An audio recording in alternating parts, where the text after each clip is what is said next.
should you decide to accept it, is to open a community hospital during a global pandemic. You have 6 weeks to complete the mission.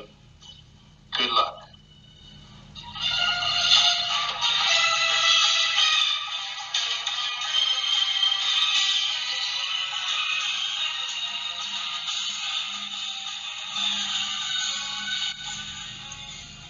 Fairmont Medical Center operates a 12-bed emergency department with 42 acute care beds.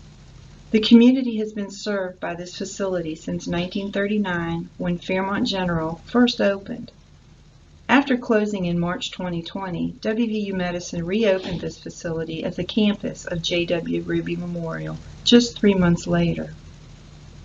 The COVID-19 pandemic alone was enough to induce an extreme level of anxiety for all healthcare professionals, although this group of nurses experienced obstacles of another sort. Leadership was presented with a melting pot full of different values, old habits, and multiple emotions that all contributed to an initial resistance to change.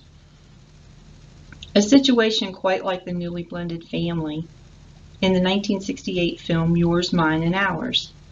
I realize now that I've dated myself, since most of my co-workers have informed me that they have never heard of nor seen this film.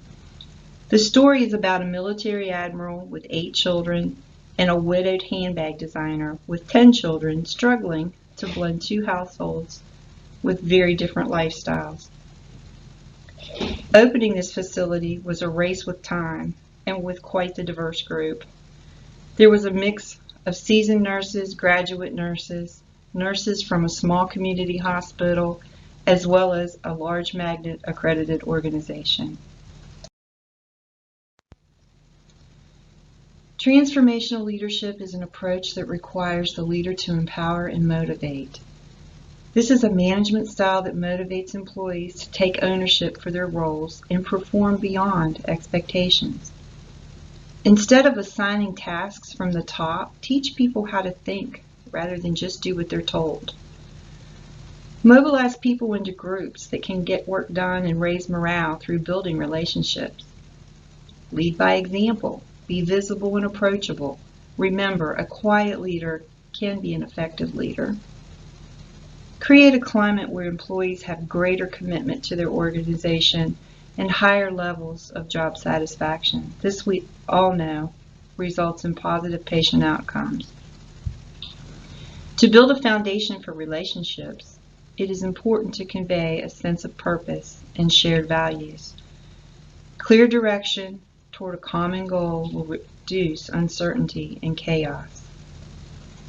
Encouraging an environment of trust is not an easy task, especially when half of your nursing staff are still grieving jobs lost. Including other teams is important. All departments support our patients and have valuable roles in daily operations. Playing nice in the sandbox is always smiled upon. Celebrate personal milestones with team members as well as for the group. Who doesn't like an opportunity to have cake and ice cream? Engage, engage, engage. Include your team in process development and listen to their ideas. Don't get stuck in the way we've always done it. Make accountability an expectation. The willingness to accept responsibility for one's actions is a cornerstone of nursing. Nursing leadership at FMC recognized the obstacles and formed a simple 4-step game plan. 1. Take it slow. 2. Present a united front. 3. Respect that everyone has their own story. And 4. Embrace the chaos.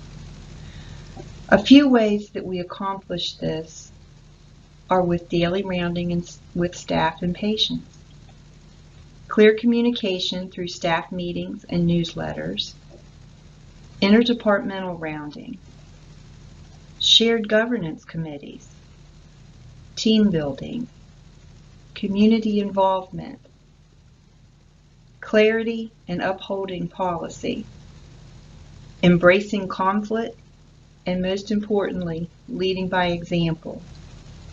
People may hear your words, but they feel your attitude. Cultural change cannot be commanded. It can only be inspired by authentic and focused leadership. Positive feedback from staff and patients are a source of inspiration. As our little hospital grows, we will continue to celebrate successes, both big and small. Like I said earlier, this is a difficult time for everyone. As leaders, you advocate for your nurses and patients, but don't forget to take care of yourself. Find peace in each day, and remember, tough times don't last. Tough teams do.